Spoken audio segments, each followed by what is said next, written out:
We will be talking about classroom management, but more than just on classroom management, we will tackle strengthening relationships with our students for us to be able to form the character of our students. I know many of you have attended my sessions on class advisory, on strategies for character formation, creating a kind and caring classroom. But today, this topic is the one that has been given to me because I think it's very important that we know how to build a caring community in spite of the kind of environment we find ourselves in. Napilitan tayo biglang mag-online teaching, no? Sabi ko nga before in some sessions, this is not what we were trained to do. uh, ang ating training magturo sa loob ng classroom to form the character of our students face to face. I think no one of us imagined that one day we will have to do it online. But in spite of that, we have to continue building a caring community, strengthening relationships with our students if we are to be successful. You've heard this principle before. For education to be effective, it must be personal. I repeat that very important idea. For education to be effective, it must be personal. Hindi hindi lang class numbers ang mga bata. Hindi lang sila sections. Hindi lang sila um, family names na nakalista dun sa ating seat plan. They are all thinking, feeling human beings. Bawat isa sa kanila, including that student na always gets into your nerves. You know what I'm talking about? Alam niyo yung batang pagkatingin niyo sa classroom, uy, absent siya. It's gonna be a great day today. Yung ganong klase, no? May mga ganyang estudyante na para bang mas masaya tayo kung absent na lang sana sila palagi. We've had students like that. But yes, including that boy or that girl, kailangan niya tayo. Kailangan natin ng personal relationship with that person if we are to be effective in managing the class, in forming character. Okay? So effectively, parang very related to yung topic na diniscuss ko dati. I remember discussing it with you, creating a kind and caring classroom. We have to build a caring community. A caring attitude can be encouraged by having a zero tolerance policy on name calling and character assaults or bullying. Okay? So, unang-una isipin natin kailangan even before we can create a kind and caring classroom, even before we can create a caring community, kailangan malinaw itong mga patakaran natin sa loob ng classroom that we do not tolerate name calling, bullying, making fun of, etc. Day 1 ng school year, dapat naririnig na ng mga bata ito sa atin. Class, if there is only one rule in our classroom, it's the golden rule. Huwag mong gagawin sa iba ang ayaw mong gawin sa iyo ng iba. Our Lord's words have to ring very clearly in the ears of our students from day 1. We have to treat each other with kindness, with charity, because this has got to be a caring community. Zero tolerance on name-calling, character assaults, or bullying. So, how do we make it happen? Kailangan lahat ng bata included in our activities. Mapa online o mapa face-to-face, no one should be left behind. You remember that US battle cry, no child left behind. Okay, but that's not only academics. Hindi lang tayo interesado na ang mga bata ay matututo ng math, ng science, ng English. We are interested that every human being inside our classroom is able to progress, is able to be successful as a human being. One is because We're teaching in a Catholic school. And yes, that has got to be a Christian community, a caring community. Alam nyo yung description ng early Christians? You remember? Nung nagsisimula pa lang ang simbahan, you remember how the pagans described the Christian church? Sabi nila, see how they loved each other. That was how the Christians distinguished themselves. See how they love each other. Charity, love, yun ang namumuno, yun ang naging distinctive trait of the early Christian community. Well, my dear teachers, my dear fellow teachers, that's what's got to become of our classrooms. Online classroom or face-to-face classroom, that is what has got to become of our school, a caring, loving community. And with that, no child left behind. Bawat isa sa kanila, gagawa natin ng paraan na maging part of the caring community. But there is a problem because in this remote learning that we are experiencing now, na napilitan tayo lahat to suddenly find ourselves in this situation. Children are missing out on same-aged peer interactions, which really, that's very necessary if we are to shape social behaviors. Kaya mas naging mahirap ang ating trabaho in this task of caring a kind and caring, to create a kind and caring community, to create a loving community. Mas lagong nagkaroon ng maraming challenges. But we're going to discuss strategies. Pwede pa rin. Kaya pa rin gawa ng paraan that we manage the students and able to strengthen relationships with our students in spite of the present situations. For example, more and more, we should be making the students do group works, even in an online setup. Kasi ito yung namimiss ng mga bata, yung being able to work side by side with their friends, with their classmates, yung mga nakalakihan nilang kasama for many years na. Many of them have been classmates perhaps since grade 1. And then suddenly, wala. They're divided. They're isolated. Sabi ng latest research in the US, there is a new pandemic. There is a new pandemic that started spreading, especially among the young people. It's the pandemic of isolation. I mean, let's think about it. Buti nga sa kanila nakapagbalik na sila sa eskwelahan. Students in most states in the US are back inside the classroom. But just before going back to the classrooms, there was that very painful for the young people pandemic of isolation. They were really feeling disconnected. And that is what's happening among many of our students. Hindi pareho ang Zoom meeting, Zoom interaction. It's not the same. Google Meet, Microsoft Team, it's just not the same. They're all experiencing a certain kind of isolation. And it's a very lonely kind of isolation.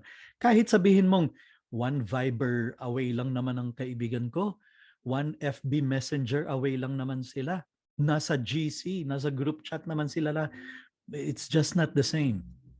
And so, we teachers will have to find ways of being able to build connections in spite of this situation.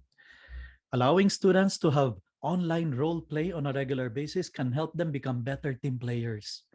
You know, working with other teams, team members for a common goal, common objective, common project, common end product. That's a good way of building connections, strengthening relations. So yung pag-uusapan nating strengthening relations, it's not just between the teachers and the students. We also need to strengthen relationship of students with students. Research tells us that the single largest factor affecting academic growth is the difference in the effectiveness of individual classroom teachers.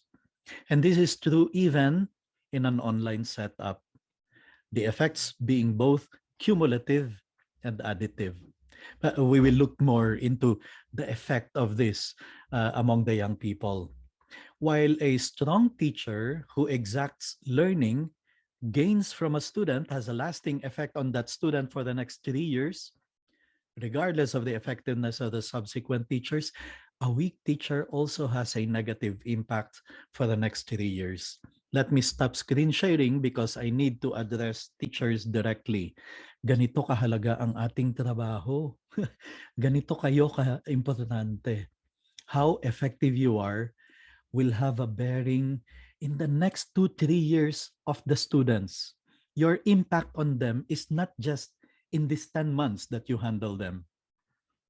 Our impact on the students, whether for the good or for the bad, negative or positive, has one is an immediate effect on the next 3-year performance of the students, sabi ng research. And then we also read more research and experience also tells us, di ba? Meron sa inyo iba naging teacher dahil sa isang teacher nyo when you were in grade 6, high school, or college. I mean, some of us were so inspired by one teacher that maybe that was enough to make us decide, gusto ko din maging teacher. Kasi ang galing ng teacher na yun na naging teacher ko sa science, sa English, sa math, nung ako'y grade 4 pa lamang. I mean, that's how powerful you are, teachers. We affect the students beyond our imagination. Sabi ko nga before, ang lakas ng impact natin, pati yung wrong grammar natin, nakokopya nila. In fact, ang lakas ng impact ng teacher, minsan pati yung the way we talk, nakukuha ng mga bata. Diba? May mga ganung mga estudyante, pati yung ating mannerism, habits, or yung tics. May ganyan mga tics ng teachers. Minsan pati yun nakukopya ng mga bata. Ganun kalakas ang impact natin.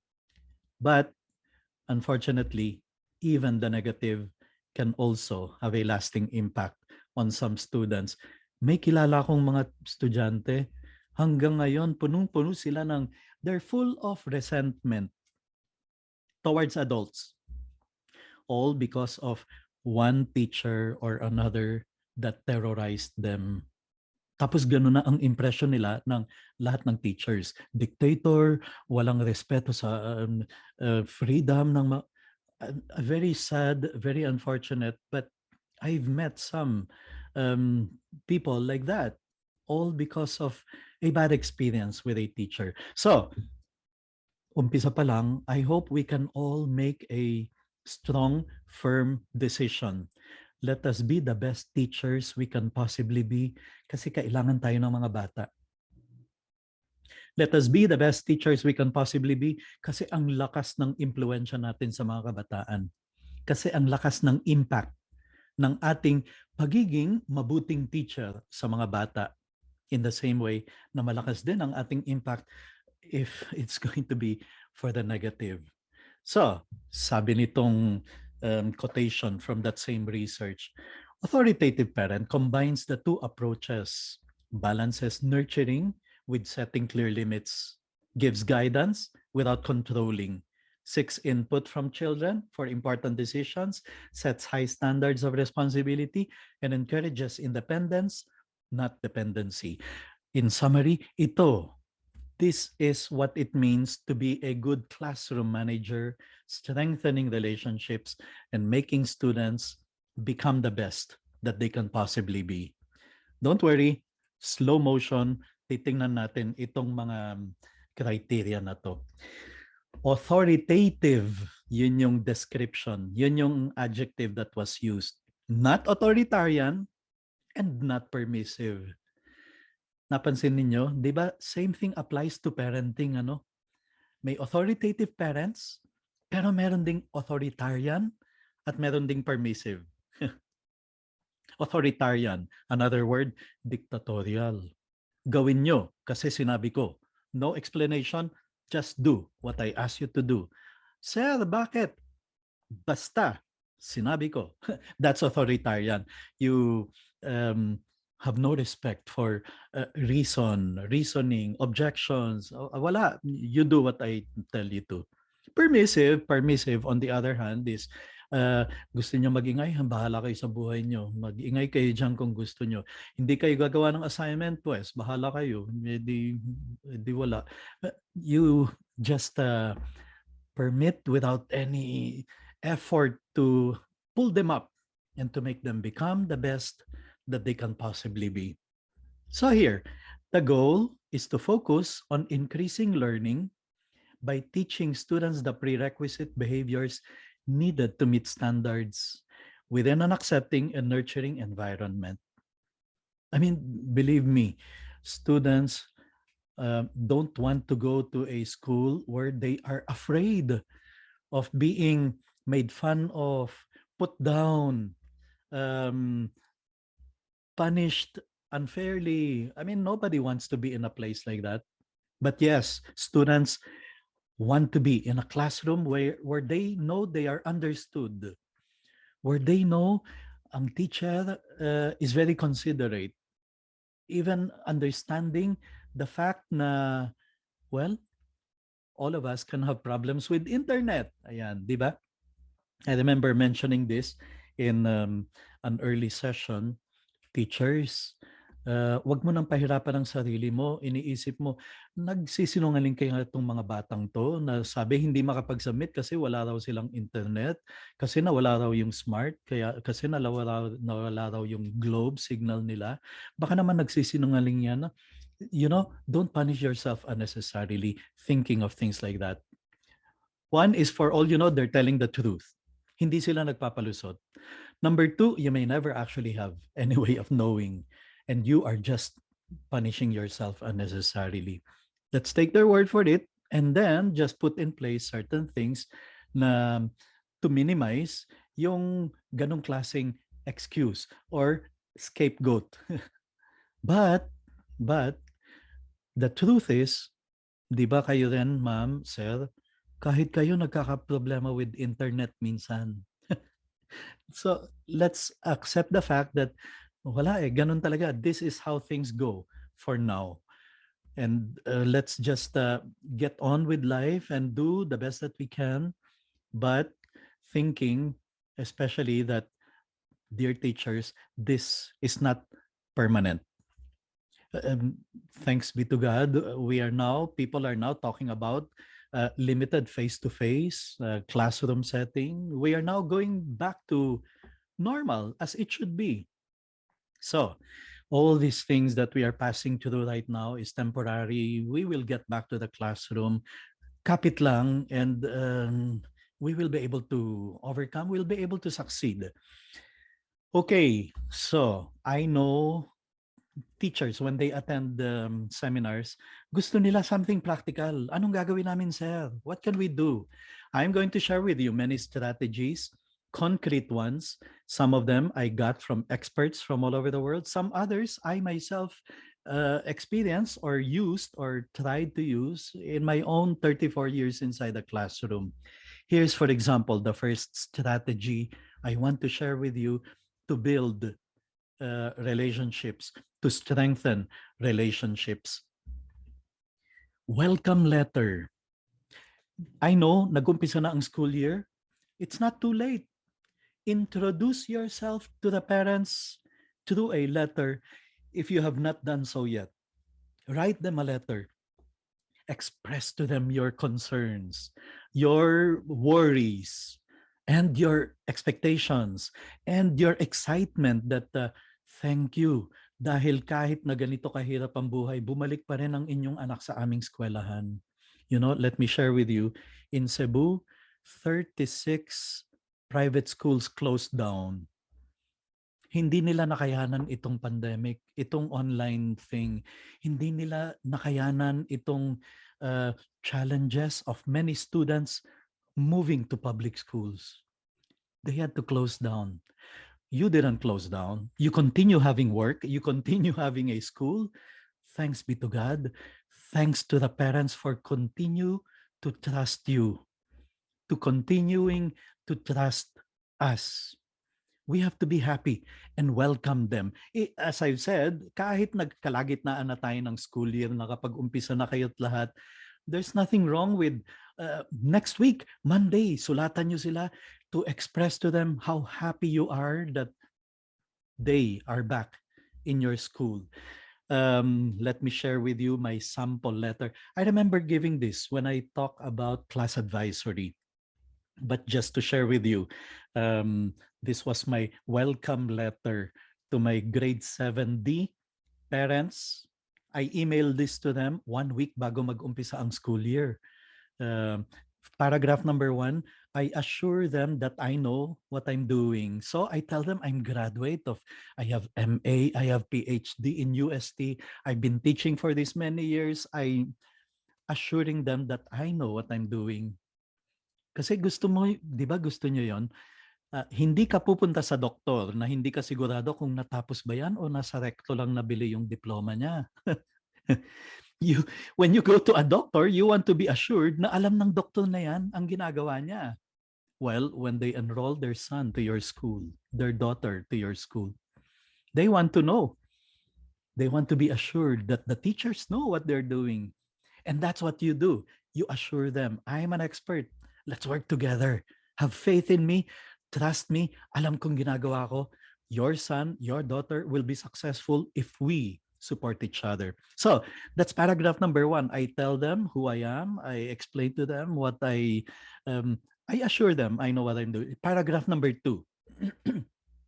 I tell them how to get in touch with me by email, by landline, by cell phone even. Okay, I know some teachers don't like that idea, giving their cell phone number to the parents. No problem. I'm not forcing you. I'm not telling you you should, but I'm telling you I did it and it made my life very easy.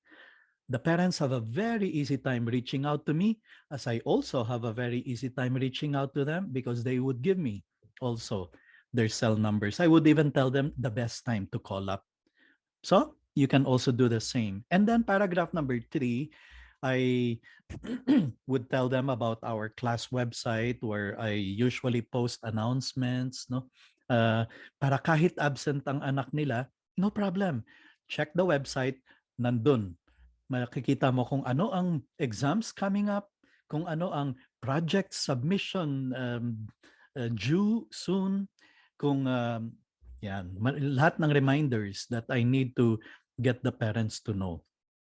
Minsan dinadagdag ko dito sa paragraph number 3 na please make sure your son brings with him his PE attire on day 1. Yan, ganyan. Because my day 1 is spent on doing a lot of team building activities, team building games. I mean, it's not a waste of time because after one whole day of team building, dodgeball, I mean, really games that will make the students excited and feel working as a team, I would never have problems with bullying for the rest of the school year. My class would be a class of best friends and would be able to accomplish many things. Welcome letter that you can give to your parents. As I said, no problem with doing it middle of the school year, Monday. Let them know who you are. That is building relationships, strengthening relationships. In the same manner that I make the students let me know as many things as I can from them. I make them do this on day 1. Yan. Information sheet. I need to know their birthdays, where they live, their hobbies and interests. And then I want to know as many things about their parents, their wedding anniversary, the job of the father, job of the mother. Is she a housewife? How can I contact you? How can I get in touch with you in the office? Email address. Because of course, one of the most important key ingredients to strengthening relationships is communication. So, whatever we do to facilitate communication, we're strengthening relationships. And then I want to know, how many are you in the family? Are you the youngest? Are you the eldest? How many more are in school age, like that? Welcome letter. Here is an example of a welcome letter of a teacher to the students. If you also have not done so yet, why not write a welcome letter to your students, or a letter to your students expressing to them your concern? Have you been concerned that some of your students are um, absent? You're not sure if they're doing the asynchronous work. Express it to them. Let them know. Let them know that you are concerned, and let them know na gusto mo na seryosohin nila ang subject mo. Dear students, I'm looking forward to beginning a great year with you. Let me tell you a little about myself. You see, building relationship is getting to know each other, getting them to know you.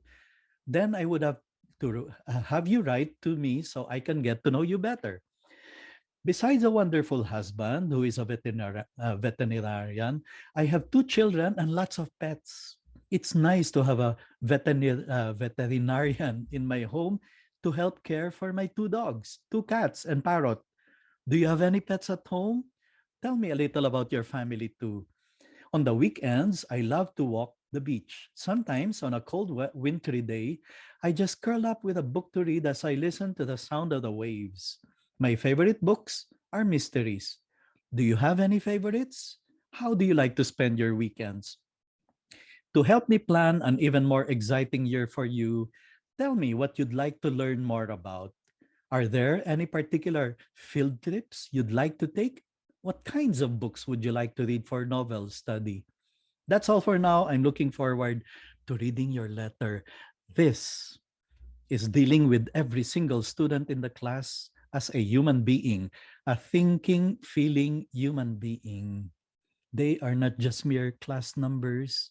They are not just family names in the class list. I know this is a lot of additional work. But mind you, once there is that strong relationship, the school year becomes very fast. It's going to go very fast because you're going to enjoy the rest of the year as they also enjoy being with you.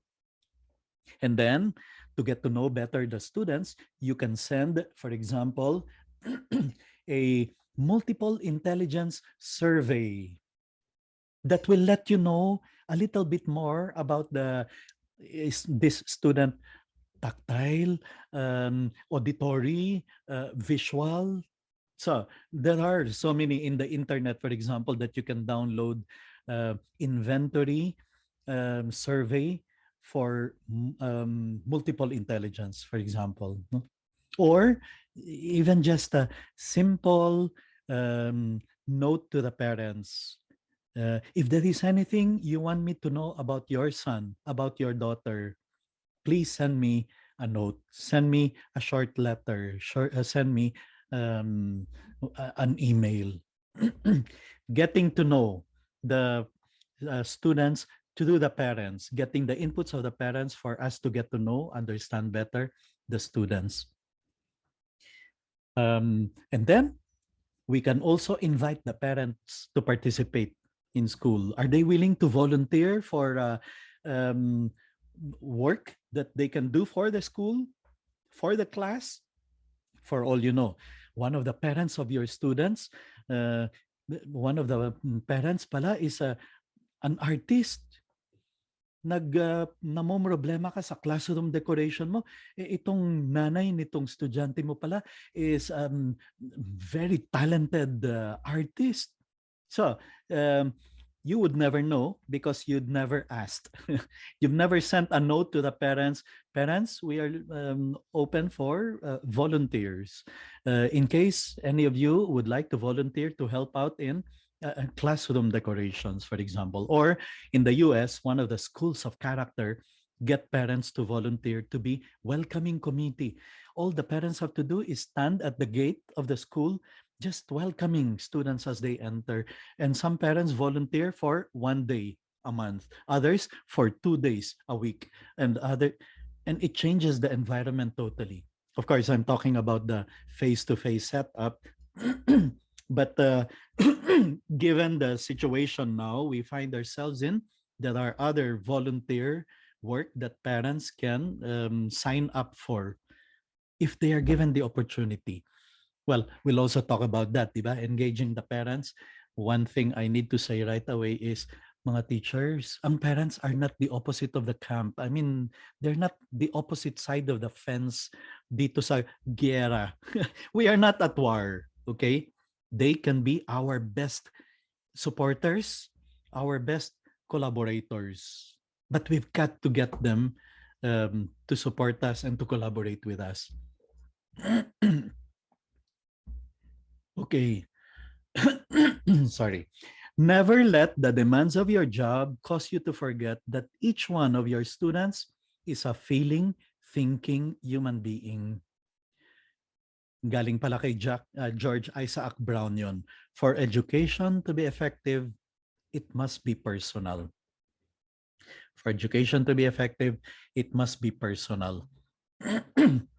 So, I'm citing this. I remember bringing this up when I was talking about creating a kind and caring classroom, because this is the strategy of Hal Urban, welcoming the students with a handshake. Every single one of them, every single day. Okay? And you remember why he decided to do it? I mentioned to you that story. He decided to do it because of, on the last day of his first year as a teacher, last day, nagsasubmit yung mga bata ng test papers. And here came a girl submitting her paper. And Hal Urban looked at the girl and couldn't even remember, ano nga bang pangalan nitong babaeng to? And couldn't even remember, did I ever talk to this girl? And he felt so bad. He realized, I'm a bad teacher, sabi niya sa sarili niya. 200 class days with this girl and I never dealt with her as a human being. She was like just a class number. And so from that moment on, he decided every single day he will welcome his students inside the classroom with a handshake. It's not a waste of time because 20 years later, he would meet some of these students and that is what they will remember him for. The teacher who welcomed every single one to the classroom as a human being. Because John Dewey says, the deepest urge in human nature is a desire to be important. Now, of course, we cannot do it now in the online setup, but we can do it in other ways, like welcoming the students. You tell them, okay, we'll have a synchronous class at 10 a.m. And then as people are appearing in the Zoom room or Google Meet room or Microsoft Team room, you're welcoming them. Welcome, Volts. Hello, Carmi. How are you? Adora, welcome. It's so nice to see you. Adrian. In other words, acknowledging every single one of them while they are coming in trickles, one by one. And that shouldn't take more than 2 minutes. And let me tell you, even if it takes more than 2 minutes, it's not a waste of time. Because for education to be effective, it must be personal. Now, handshake may not be very Filipino. Okay, so what do you want? Mano po? When you welcome them inside your classroom? Okay, let them do mano po. Or you think that will take too much time and social distancing? Okay, so eye contact with every single one of the students before you begin the class with a prayer. Important to build that rapport, to build that relationship, to strengthen that relationship. In the first place, to welcome them, every single one of them, as a human being inside our classroom. Here is a sample of online checking in of students in order to build a relationship. Okay, class, welcome. So how are you? Let me see. I want to know how you're feeling today. 1, if you're very happy. 2, if you're wondering, you have doubts. 3, if okay, but not perfectly okay, etc. So one way of having a pulse of How are these human beings inside my Zoom room today? How are these students in my class today? Hopefully, no one will put five malungkot, problemado, worrying, even crying. But let me tell you, during this pandemic, there are so many students who are suffering greatly. As many of you also may be suffering, having a challenging time. If not for the internet connection, uh, I mentioned this before, habang kayo ay nagtuturo online, nasa bahay kayo. So you're also expected na ikaw ang magsasaing, ikaw ang maglilinis ng maghuhugas ng pinggan, maglalaba kasi nasa bahay ka eh. That's why this work from home is very stressful for everyone. It's not work from home, it's work and home. I mean, we have to do both now while at home. That's why it's very challenging. In the same way, many students are going through tough times as well. They are at home, so they're expected also to help out, to have house chores, to attend to their younger brothers and sisters. And so all of us are suffering because of this situation. Pero stay calm. Matatapos din to. We will survive. We will prevail. I remember showing this Haim Ginot quotation to you. I have come to a frightening conclusion. I, the teacher, am the decisive element in the classroom. It is my personal approach that creates the climate. It is my daily mood that makes the weather. Di ba totoo yan ano? Kahit na bumabagyo sa labas, pero ang teacher very happy, jolly, loving, caring. It's like bright and cheerful inside. The opposite is also true. Kahit anong ganda ng panahon sa labas, pero kung ang teacher, yung terror teacher, ay parang ang dilim, may unos, matatapos na gugunaw na ang mundo. I mean, really, we teachers are the ones who create the weather. We create the climate inside the classroom.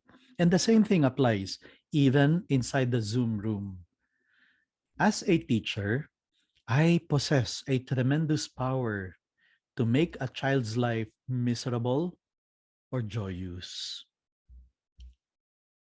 I can be a tool of torture or an instrument of inspiration. That's why inumpisa natin yung talk kanina with that, let's make a firm decision. Let us be the best teachers we can possibly be for the sake of the young people, because they need us, because these times now we live in are challenging. I can humiliate or humor, hurt or heal. Ganun kalakas ang ating pagiging teacher. I mean, ang ating impluensya as teachers. In all situations, Hainginot continues the quotation.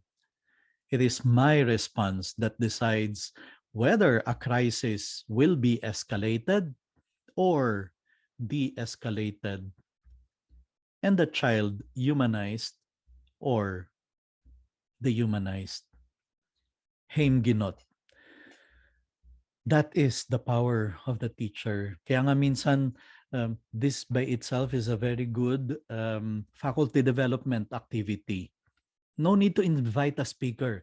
As a faculty, discuss this quotation from Haimginot.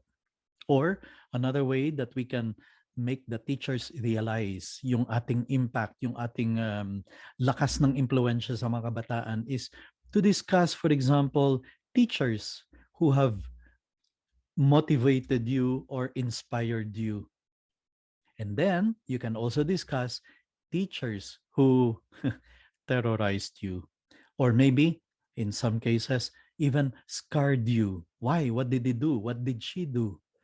And just discussing those things will make us decide, may I never be a tool of scarring, of terrorizing, of hurting. but rather an instrument of inspiration. It is the teacher, that's us, who makes the difference in the classroom. Let's think about it. If you walk into a room of a teacher with strong classroom management skills, ano ang iniisip niyong makikita ninyo? Alam ninyo na ang teacher na yan ay magaling na classroom manager. What kind of classroom will we see inside? Is it going to be like this? Everyone attentive, very quiet? Or is it this kind of classroom? Antukin, tulog-tulog. Or is it going to be this class, orderly, organized?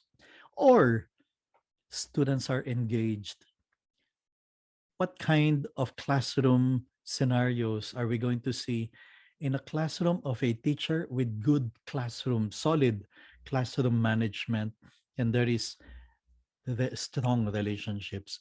Okay, we can find these things, but pwede rin tong mangyari, itong quiet class, in a terror teacher's class. Minsan, di ba ganun, ano? Parang napaka-effective ng terror teacher kasi pag pumasok ka ng classroom niya, ay napakatahimik. Parang sementeryo. Walang gustong mag-ingay kasi natatakot sila sa teacher. Is that a good classroom management? No, if the students are thinking of revenge, of getting back at the teacher. This is the kind of classroom you will find in a classroom with a teacher with good classroom management and strong relationship. Teacher teaching, students learning. Teacher not afraid to mingle with the students. Students engaged, working. They're the ones working hard. Sabi ni Harry Wong, he who works the hardest learns the most. He who works the hardest learns the most. What do you find in a classroom with excellent classroom management? The students are working, not the teacher. Yan. Because if the teacher is working the hardest, then she is the one learning the most. No, in a good classroom managed, in a well-managed classroom with strong relationship, students are engaged, students are learning, and they enjoy being there because they know they're working to be successful. In other words, what I want you to do is have a shift. No, it's not just about keeping the class to be quiet. That's not just classroom management. It's not just about keeping the class quiet. Classroom management means we are able to make the students perform to the best of their abilities with little worry about discipline, because we are not disciplining, we are managing. Remember that line from Harry Wong, stop disciplining and start managing. That's what we will have to do. So I also remember pointing out this most important research done about effective teachers. 50-year study published by Educational Leadership. They asked thousands of teachers and students, what are the top traits?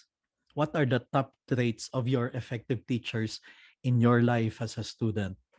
And these are the top 3 that came out after interviewing thousands of teachers and students. Top quality, top trait of an effective teacher is a good classroom manager. Okay, it's not just about keeping the class quiet, it's about getting the students to perform to the best of their ability. Number 2, second top trait of effective teachers, the teacher designs lessons to reach mastery. Kaya hindi tayo bilib sa mga teacher na magsasabing, ba, kalahati ng class bagsak, bahala kayo sa buhay nyo, hindi kayo nag-aral. Ay, ma'am, sir, something may be wrong in the way you taught it. Maybe you did not design the lesson enough for the students to reach mastery, because an effective teacher designs lessons for student success. And then number 3, positive expectations. So, a well-managed classroom. Number one, students are deeply involved with their work, especially with academic, teacher-led instruction. That's a well-managed classroom. Hindi lang dahil tahimik ang mga bata. Number two, students know what is expected of them and are generally successful. Number three, there is relatively little wasted time, confusion, or disruption. And number four, the climate of the classroom is work-oriented. So these are the traits of a well-managed classroom. We can apply them in online setup. When the students log on to your synchronous class, is there work right away for them to do? Naka-flash kagad ang PowerPoint saying, while waiting for the others to come in, please start answering page 12 of the module, of the workbook, of the textbook that you have. Immediately, as soon as they log on, there's work to do because the students are the ones who work the hardest. They're the ones who will learn best.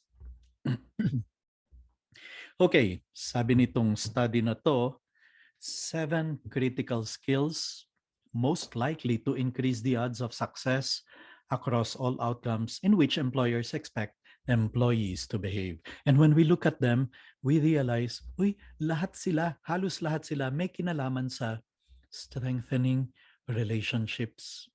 That's why if we are preparing students to be successful, not just as students, but as professionals later on, kailangan nating tingnan itong 7 critical skills. And look for ways on how we can teach them even in the online setup. Number 1, social skills. And my dear teachers, ito ang isa sa mga pinaka-affected ng pandemic. O nga naman, kasi biglang nawala ang social skill. Nawala ang being inside the same classroom with their classmates where they deal with different people with different personalities which will prepare them for life. Kasi ganun ang buhay.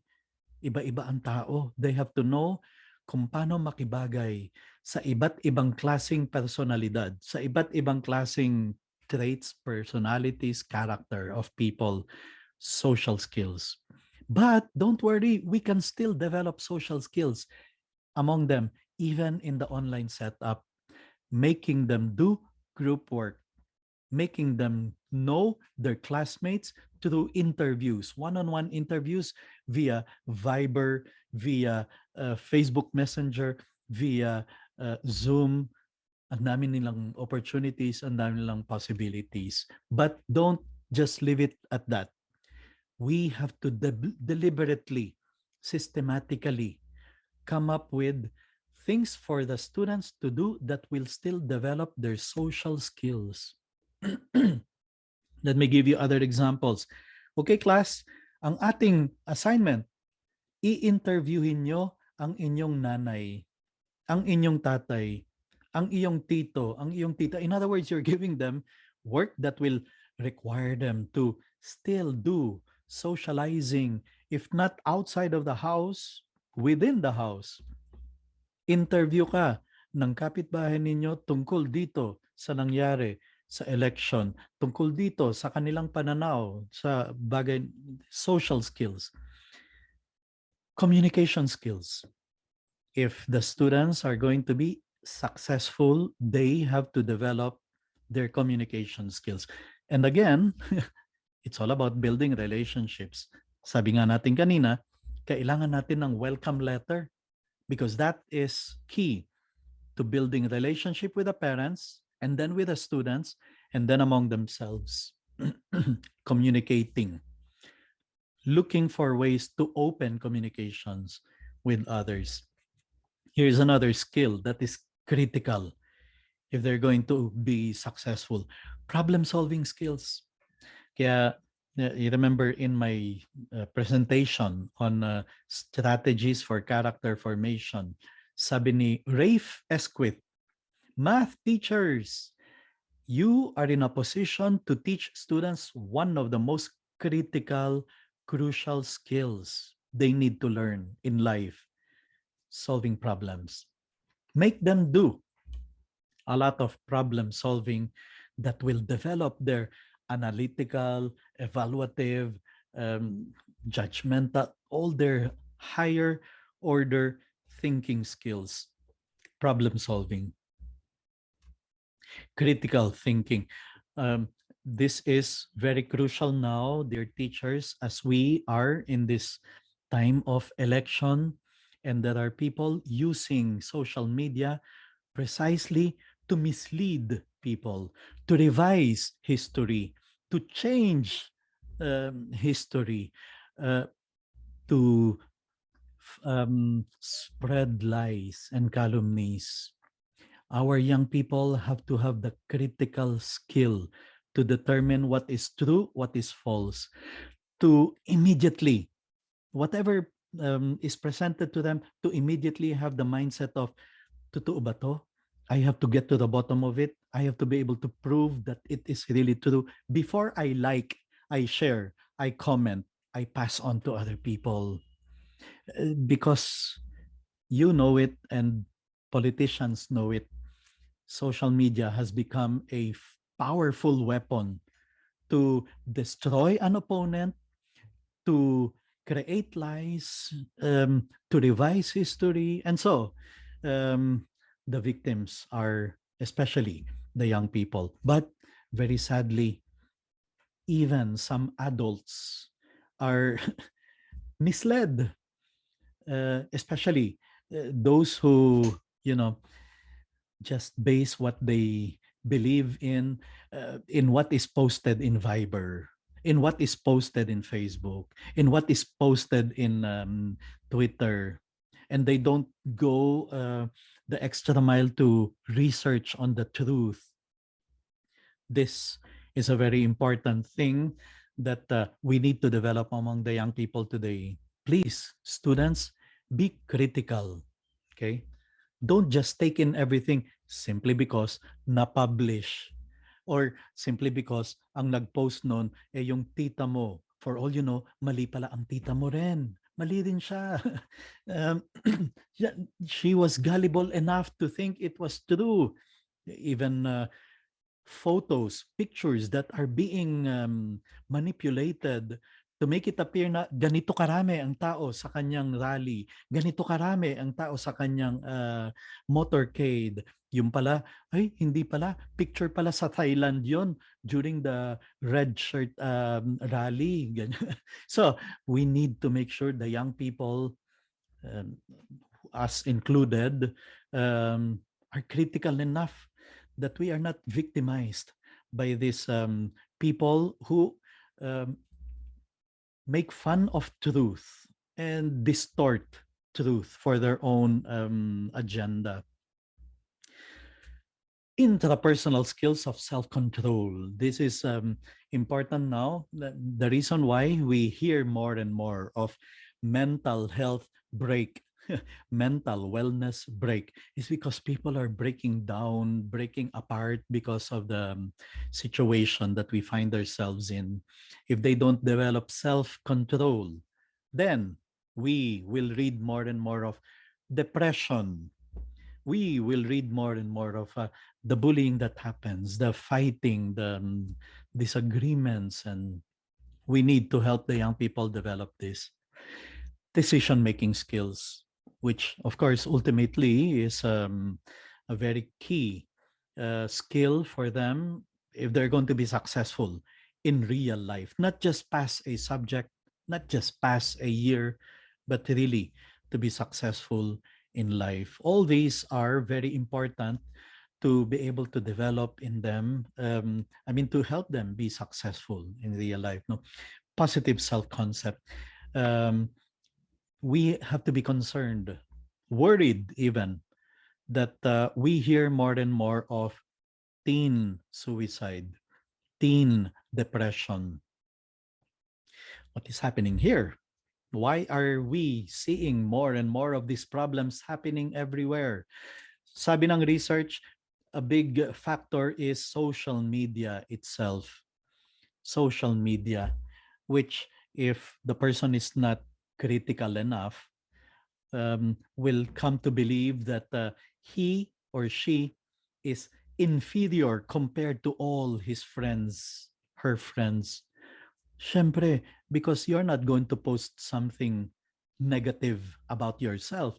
People tend to post the best side of their picture, the best angle of their face, the best side of their achievement. And so if a person does not have this, well, one is positive self-concept, but also if he is not critical enough, he will think that, wow, I am a loser compared to my friends. My friends have 1,000 followers in TikTok. Ako, 12. Tapos, dalawa lang nagla-like. Sa kanila, bakit ganon? 700,000 likes. I mean, I need to mention this to you because your students, chances are in TikTok. And many of us, chances are, may have aversion or immediately negative ang tingin natin sa TikTok. But it's important for us to know TikTok is designed for maximum desire for likes and followers and comments and shares. The algorithm of TikTok is such that it manipulates the people, the young people, especially those who are there, to crave for followers. Okay? And it's designed to get maximum number of followers. Really, that's why it parang it feeds off to their hunger recognition, for um, for likes and followers. So they will spend 1 hour trying to perfect the dance moves so that they can post that 20-second video. Wow, 1 hour investing that much time for a measly 20-second video. Because that's how it is designed. That's how it is for them to be able to get those numbers of followers and likes. Now, don't get me wrong, I am not 100% anti-TikTok because I look at TikTok and I see very creative people, amazing talents, amazing dance skills, amazing creativity. Unfortunately, though, from my observation, 70% of the dance steps that are very popular among young people are either sensual, bordering on indecent even, moves that have sexual innuendos with double meanings and not wholesome, period. 70%. So, but it's important for us to know, why are they there? Why are they investing so much time? Because they are already being manipulated by the algorithm of TikTok, by the engineers who designed these apps have meant it to be that way. So we need to make the young people realize, uy, iho, it's not about the number of followers and likes, ha? Anak ka ng Diyos. And that's what I mean, walang tatalo dyan. You're being a son of God, a child of God, a daughter of God. That is far more important, crucial, essential than having the number of followers and likes in TikTok. Okay? We need to get these young people understand the real, genuine meaning of dignity and worth and self-worth. It is crucial, especially because ang lakas ng ating competition. TikTok, Facebook, Netflix, Spotify, Instagram, Twitter, wala kayong sinabi dun sa mga yon. Ang lakas ng competition natin sa teaching. So many of them are picking up their lessons about life from those social media instead of from what they're supposed to hear from us, from the adults. Di ba? Kasi where will they get those experiences of self-worth, skills, decision-making skills? Well, sabi ng nature, they have to learn it from school and home and school, especially home, the first school of the students, of the children. Attitudes and values, please let us not lose by default. Kasi kung hindi natin ituturo ang values, attitudes, and virtues to the students, ay, natututunan nila yon sa Facebook, sa Instagram, sa Twitter. And I tell you, social media is a very bad, nasty teacher of attitudes, of values. I'll give you one example. Natalo tayo ng social media in the value of same-sex marriage or same-sex love or LGBT agenda. Talo tayo. Nowadays, if you talk about same-sex marriage is a travesty of the sacrament that Jesus Christ instituted, uy, biglang we're going to be accused of being enemies of freedom, that we are going to be accused of anti liberty, that we are a throwback to the Middle Ages. And then they will tell us, keep your Catholic teachings to yourself. Don't ram it down our throats. Ganyan ang mindset ngayon ng mga kabataan. Why? Because you go to social media, it's all about love wins. Basta nagmamahalan ng dalawang tao, lalaki sa lalaki, babae sa babae, you have to respect that because love is love and love wins. Ganun na ang mentality ng mga kabataan ngayon. And then suddenly, here's your religion teacher teaching about Jesus ordained that marriage is between only a man and a woman. And then they will think, ay, what about our freedom? What about our liberty? What about respect for our feelings? Ayan, it's all about feelings now. Natalo tayo, all because of the power of social media, because of the power of media.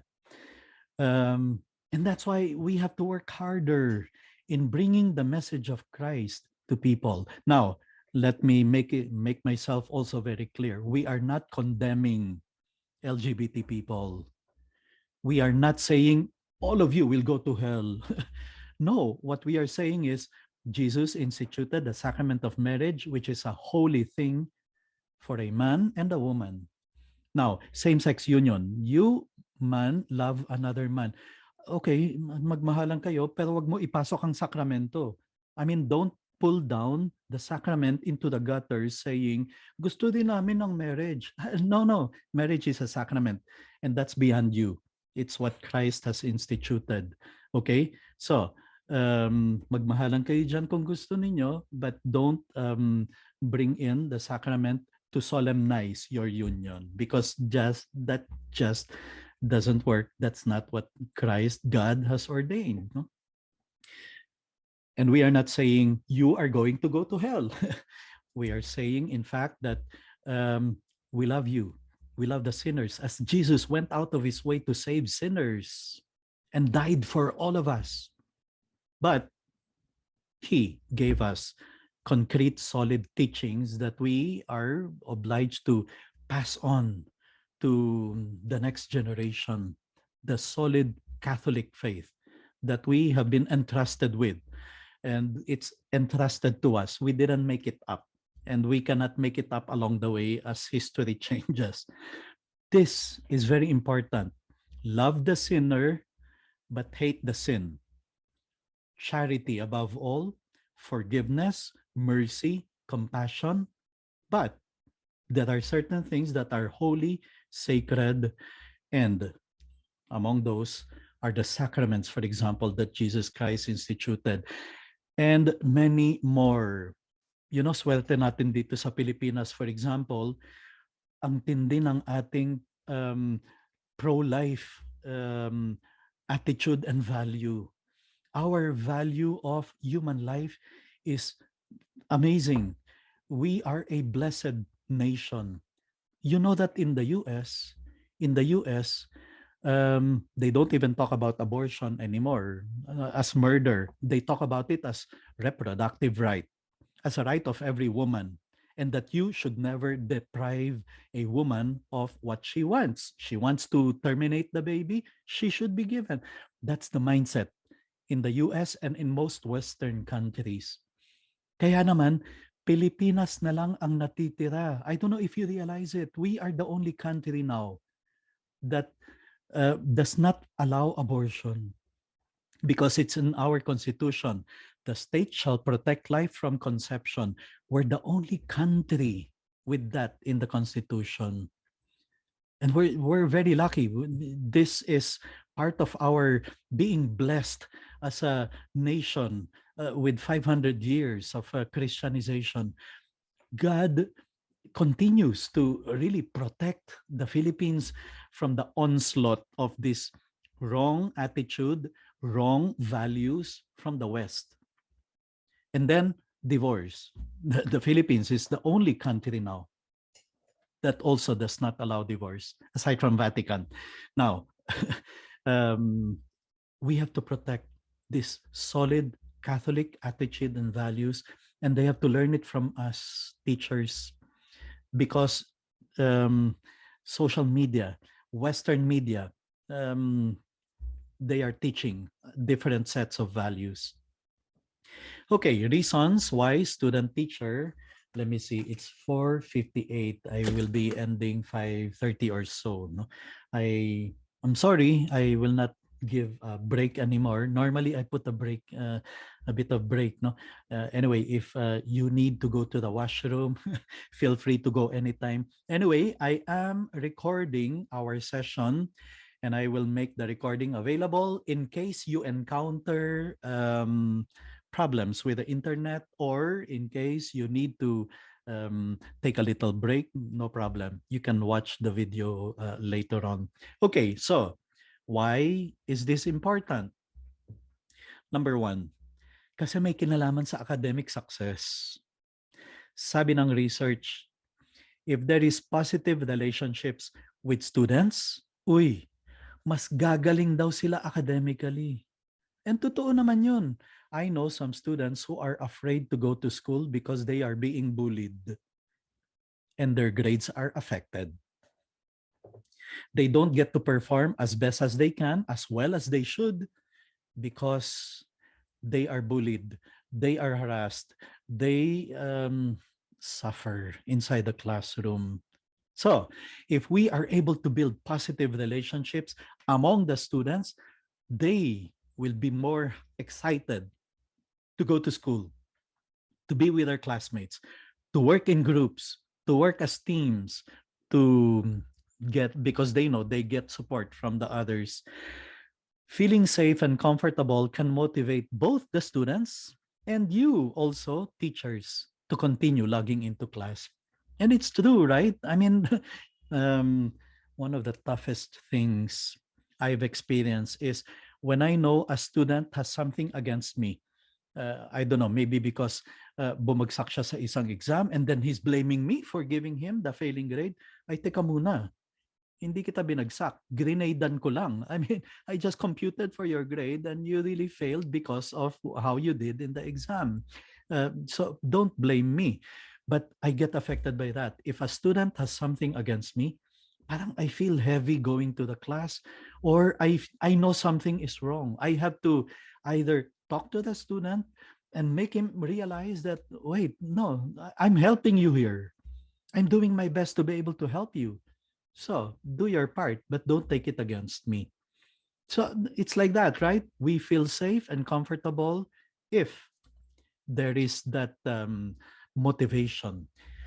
Number three, parents. We will talk especially more about that when we discuss engaging the parents. But, di ba, it's easier to communicate with the parents if we have strong relationships with the students.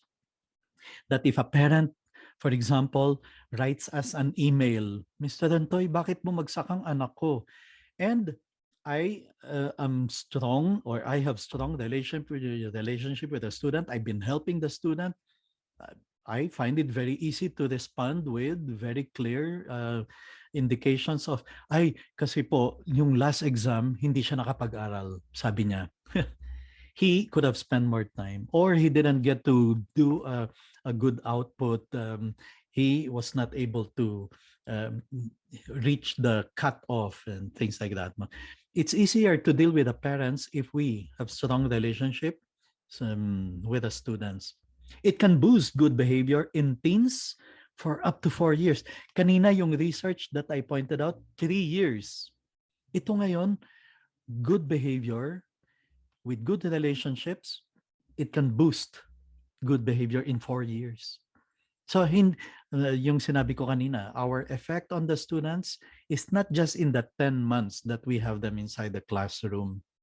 How good or how poorly we deal with them will have a bearing on their next 3-4 years.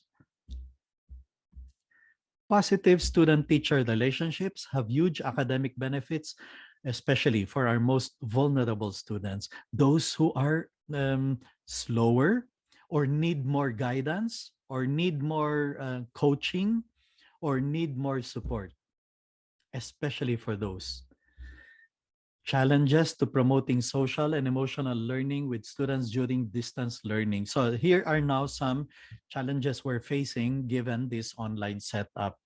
Number one, di ba, mas mahirap itong online, yung casual one-on-one conversations, which we normally would have with them inside the classroom. Di ba, after dismissing the class, some of them come to us. And then they bring up a concern, a problem, a worry. Or tayo mismo, John, come here. I notice you've not submitted your project. So we can do those one-on-ones, which now we cannot, no? Because of the online setup. But pwede pa rin. We will have to exert the effort and go out of our way to be able to do that one-on-one or small group discussion.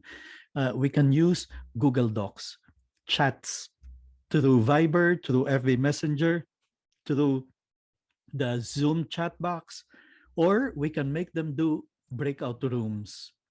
In Google, it's doable. I'm not sure. I'm sorry. In Zoom, rather, the breakout rooms, very easy to work out. No? But we should continue looking for ways to continue the communication, to open lines of communication. Without being together, you cannot engage your students with activities involving physical movement or choral response. That's another problem we encounter in this online setup. How do we address it? Well, again, we can make use of group project, group work, that we still make them connect with each other, form teams and work as teams in being able to come up with outputs.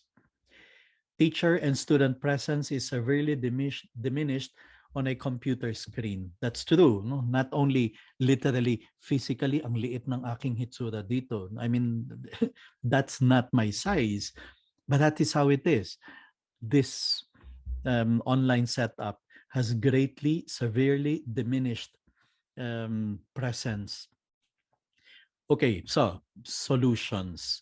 Here are some strategies we can use given this online setup in order to still be able to build the communication line, in order to, okay, let us learn all the technology available to us. Google Form, through which we can do surveys to the students, or using the chat box, or using the breakout rooms, or we can, for example, create a lounge for the students where teachers should not be part of it. A group lounge, meaning to say like a Facebook group or a Viber group where students are free to express themselves and free to communicate with each other in the same way that they are free to do that when the teacher is not inside the classroom while the students are waiting for the next teacher. That's what they do. They move around, they talk to whomever they want. Well, they cannot do it now, but they can do it in an online setup by setting up that group chat that Viber group chat, that Facebook group that is exclusive to the students. You just set to them parameters.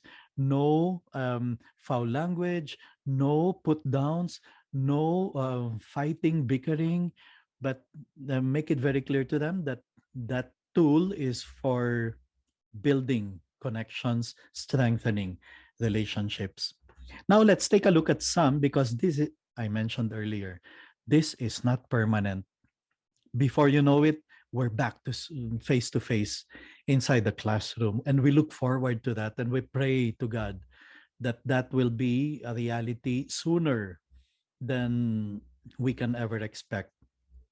Here are some ways to build connectedness, either virtually or face to face. For example, use soft start to ease the students into class each day. Like, what are those soft starts?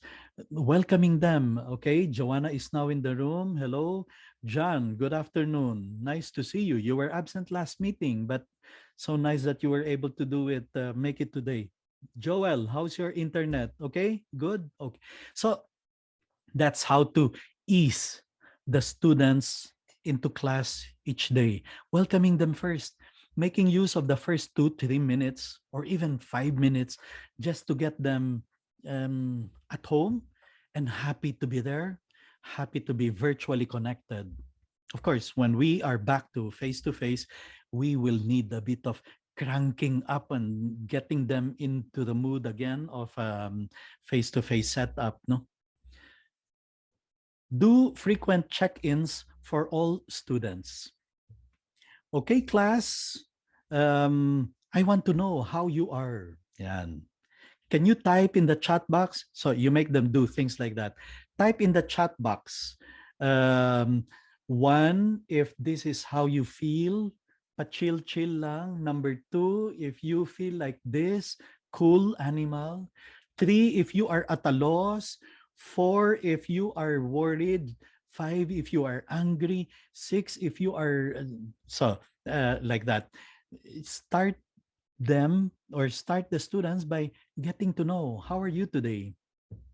Or simply, in a range of 1 to 5, 5 being very good, one being very bad. How are you feeling today? Type it in the chat box. No judgment, no laughter. No, we're not going to laugh at you. We just want to know how you are today. That's daily check-in. Before you start discussing the lesson, before you even go into the assignment, into the discussion, into the checking of attendance, get them to express themselves where you are right now. And then to vary synchronous and asynchronous activities, class activities.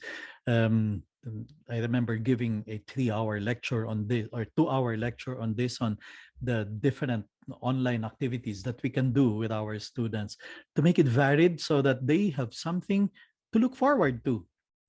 Last time we discussed, next time we're going to do role playing, and then we're going to do a debate, and then we're going to watch a video together where people can react real time. So things that uh, they can be looking forward to, no, that it's not a drag. There are exciting things to look forward to. And then I have, this is the third time I'm mentioning it, find ways of being able to make the students continue working in groups, continue working together as a team on projects, to make them do output with team players performing different tasks. Now, I remember I always have to mention this in seminars, but please don't do what bad teachers do with group works in the past in other schools. Okay, class, group work, diorama, 5 members every group. Okay, go start working. That's a bad way of doing group work. Kasi chances are, ang magtatrabaho lang yung tumatakbo for valedictorian. And then even worse, you will give the same grade to all the 5 kahit isa lang ang nagtrabaho. That's bad. That's not collaborative working. Bakit five members ang group mo? Because one will do the PowerPoint, one will do the reporting, oral report, one will do the written report, one will answer all the questions, and one will have to design a poster about your report. Group work mo, but everyone has a specific, particular uh, task to fulfill. That is group. That is real collaboration. And all of them are going to learn because kahit PowerPoint lang ang ginawa ng isa, kailangan naintindihan niya yung lesson. Kahit sasagot lang ng question yung isa, dapat alam niya lahat ng sagot sa possible questions. Kahit written report lang ang kanya, still, kailangan inalam niya. In other words, they will all learn, but with different outputs. And they are working as a group. That kind of group work. Or you can use, it's amazing, but now because of this pandemic, ang daming lumabas na resources available for us teachers online that will make the students work as groups, work in teams, create outputs that will need collaboration and technology being used to our advantage. Here's another thing we need to do, teachers. Let's constantly ask for feedback from our students. We can even consider soliciting Friday feedback, making the students, okay, class, you can do this anonymously, meaning to say you can send it to me as an email, diretso sa akin, or you can post it in our group chat for the others to read, answering the question, what are the toughest things you encountered in school this week? In our class, what is the biggest challenge that you encountered? Then let them speak up. Maybe they find your pace too fast. Maybe they think you ask for too many things because they also have other requirements in other subjects. And you don't realize it. And ang kala mo lang, mataas ang standard ko. Wait, but you're also dealing with human beings. And yes, you are not the only subject they have. It's good to get feedback from them. How do they find the pacing? How do they find the load? How do they find the lesson? Maybe you need to reteach a certain subject matter because 90% included it as I am having a hard time understanding the lesson. But we have to listen to them and we have to believe whatever they give us because feedback nga eh. Iba-iba ang feedback. While one may be having a very easy time, it's really possible that there is another one that is having a very, very tough time. Okay, now face-to-face or online, you can do this. Greet each student by name every single day. As they come inside the Zoom room or in the face-to-face, as they remember, this is the strategy of Hal Urban. Number two, please, teachers, don't be mysterious to your students. Isa lang ang misteryo, the Blessed Trinity. You shouldn't be mysterious. Let the students know you. What did you finish? Where did you study? Let them know you. What are your hobbies? Do you have children? What do you like to do? What was your job before you became a teacher? Or is this your job since you finished college? What course did you finish? Let the students know us. If we are going to build a relationship, it's not one way. It's not just about, I want to know you, class. They also want to know us. And with that also, well, they don't need to invent about us. Because if they don't know things about us, chances are they will start inventing about teachers, about us.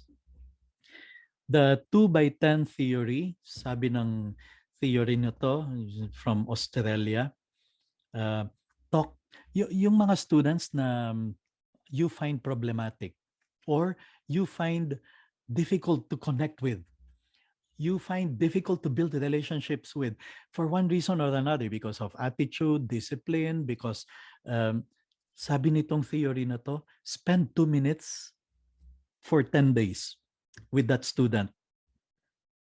Chances are after doing that 2 minutes communicating with that student, just simply asking about anything for 2 minutes for 10 days, chances are after those 10 days there is a relationship, and that student will most likely change in the way he or she deals with us.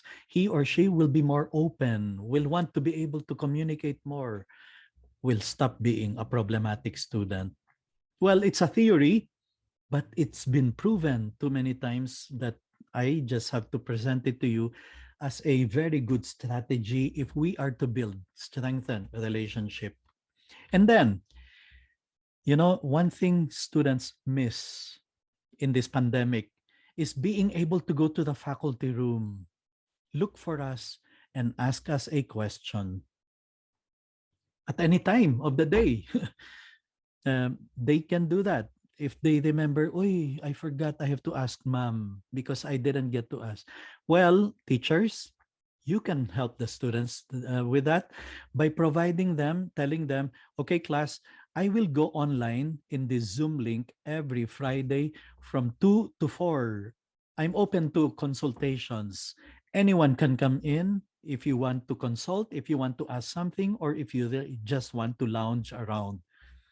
But if we give them that opportunity, many will appreciate it. Don't worry if the first time nobody shows up, the second time still nobody shows up. But the fact that students know that there is that slot, there is that time that they can go to you, by itself is a great consolation for them. It's a great um, like idea that I can always reach out to ma'am because we have this remote office hour when I can run to her, to him for questions, or simply for encouragement, or simply to clarify something, or for whatever it is. Okay, so mentioned earlier, don't be a mystery to your students. Let them know you. Let them know as much as they can about you. Here is a strategy of a great teacher. Day one. Okay, class, you may ask me questions about my life as a teacher or my life outside of school. Okay? Take notes. When I answer questions, take note, because your first homework is you are going to write a one-page biography of mine, which you will read to an adult in your family, and then you're going to submit it to me tomorrow. That's a fantastic way of strengthening relationship. You are making the students know you better. And then the next activity after this is you will write a one-page biography of yourself, autobiography, by which I will get to know you better. Oh, I tell you, you do this at the start of the school year, there is um, a strong relationship that is going to be created. You're not just handling a class, you will start running a family. I mean, it's like a caring family, a caring community. Okay, this is the strategy of Hal Urban, welcoming them inside the classroom. Some of them eventually said, "Sir, I prefer a fist bump." Okay. I prefer a high five. Okay. I prefer a hug. Some students prefer a hug in being welcomed by Hal Urban inside the classroom because they never get a hug in their life. But that totally changes the atmosphere in the classroom. This is a face-to-face setup. Or starting a conversation at the door. Hal Urban pa rin. Strategically positive questions that I ask them, which will definitely elicit positive answers. For example, so as they enter the room, I ask them, what are the highlights of your day so far? That's positive. What's a goal that you're working on these days? Whether it's academic goal, goal at home, goal in sports. My students and I brainstormed more than 100 strategically positive questions. And again, that changes totally the atmosphere. They're not just entering a classroom, they're entering a community where they know they belong, they feel they are part of. Attitude box. This is a strategy of one teacher. If you're going to do your work best or your best work, you don't want to come in with a bad attitude. Okay, class? If you do arrive with a bad attitude, write down what's bothering you on a slip of paper and drop it in the attitude box at the entrance door, at the near the door. Right on the bottom if you'd like to talk to me about it. That's very nice. You're opening yourself to them as let's talk about it. Is there something bothering you, worrying you? Sure, this time, this eats up time, this needs additional time on our part. But if it is going to create a caring community, a strong bond with the students, then let's do it. After all, it's very difficult to teach students with baggage, with attitude that is negative, with something that is preventing them from concentrating. Number 7, renew a sense of community. For example, do the daily 4. Here are the daily 4 from Hal Urban's book. He would start his class every day doing this daily 4. Sometimes he would do one of these. Sometimes he would do two. Sometimes he would end the class with one of them, but whatever it is, the daily 4. For example, okay, class, 1 minute. Choose a partner, and you're going to share a good news with that partner in the first 30 seconds. After 30 seconds, the other partner will share a good news, whether it's good news at home, in school, in life, whatever it is, share a good news. Or tell about someone or something that you are grateful for. Or affirm someone in class. John, so great to see you here on time. Last time you were late, but today you're punctual. Good job. Keep it up.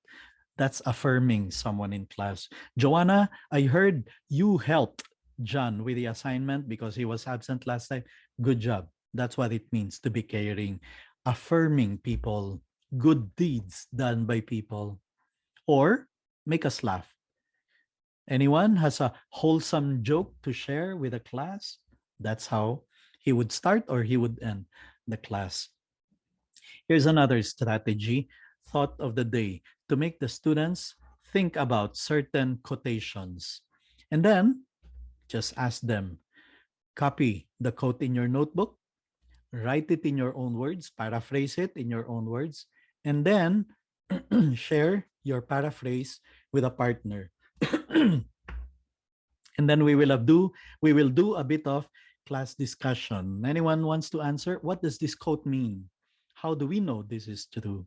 So a thought of the day, a quotation of the day, and if we choose especially quotations that are positive, that build a relationship, that talk about friendship, that talk about camaraderie, unity, then you are strengthening a relationship. I love doing this. When I was class advisor in Southridge for many years, celebrate, celebrate birthdays, celebrate achievements, congratulate students who made it to the varsity team, get the class to applaud the students who struggling in academics and then now are in the honor rolls. Celebrate like as if it's bigger than students who made it to first honor. I mean, a class like that is a fantastic caring community with strong relationships. Okay, well, let me see. There, celebrate kindness. I remember sharing this in the presentation on creating a kind and caring classroom. Bring the random acts of kindness concept to the digital sphere. For example, I remember showing you this kindness challenge, a list of kind acts that students can do in 1 week that you are celebrating kindness, for example, and they tick off, they put a check mark for every kind act that they are able to do. And the challenge is for them to do as many, if not all, of these acts listed in the challenges, in the list of challenges. Now, these are all face to face, make a new friend, pick up 10 pieces of trash in campus, giving a handshake, recycling your trash, hugging a friend. These are all face to face. But the challenge now is make them draw up a list of 25 random acts of kindness that they can do online. Posting a congratulatory note to a friend, greeting somebody happy birthday in Facebook, posting in the timeline of a friend of something positive. So make them draw up a list of 25 and then challenge them to do as many of them in the 1 week that you're going to celebrate Random Acts of Kindness Week. Okay? Many of them are also online, doable online. Say thank you to a volunteer. That can be done online. Learning to say hello in another language, in a new language, etc. Okay. All these, of course, are geared towards not just creating a kind community, but you're shaping the classroom culture. You're creating a whole new environment and culture, mindset, attitude. All these strategies are meant to not just strengthen relationships, but effectively create a totally new environment and culture for your school. Okay, now, sabi ng research, 96% daw of teachers love their job. It makes a big difference if we love our job. And I know because of the challenges of the pandemic, it has become harder, okay, to be a teacher. But let's do it with a lot of love. Teachers, you deserve to feel good doing what you love every single day. We just have to realize, especially so because we are teachers of Catholic schools, we are more than just teachers. We are evangelizers. We are not just merely passing on knowledge of a subject. We are passing on faith and Catholic life and Catholic mindset and Catholic disposition. These are things that students should be able to pick up from us in the way we do our work, with that genuine love for God that we do it with, that we put into our work. That's why classroom management for us is more than just it's more than just about managing a class and creating a classroom environment. It's all about creating a whole new community, a whole new generation of young people, young Catholics, who will live the faith according to how God wants them to live it. It's tougher, it's more difficult, it's more challenging. That's why I encourage you, as a way of ending our session this afternoon, I would like to invite you to implore the help of the teacher of the master teacher, Saint Joseph. We are down to the last few days of the year of Saint Joseph.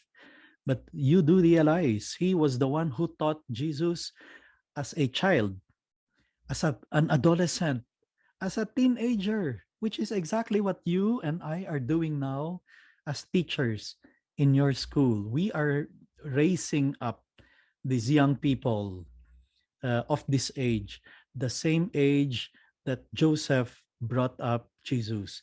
And so I want you to I want you to join me in praying this prayer to Saint Joseph of teachers, who is a terror of demons. And nowadays we're fighting a lot of demons.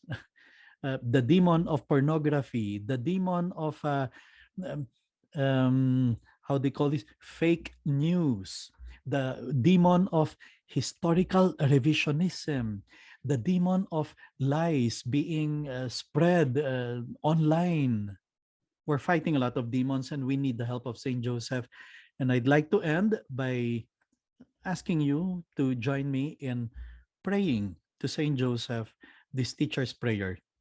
In the name of the Father, and of the Son, and of the Holy Spirit, amen.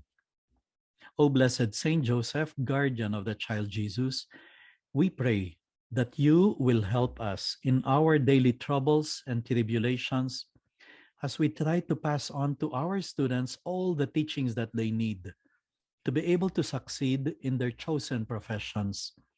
Help us to teach and help them to learn. Guide us all as you guided your most holy Son, Jesus. Obtain for us the graces we need, not only to teach and to learn, but to stay on the path shown by the light of Christ. Amen. Holy Mary, help us, guide us, protect us as we journey through our life as educators. All this we ask through Christ our Lord. Amen. In the name of the Father, and of the Son, and of the Holy Spirit. Amen.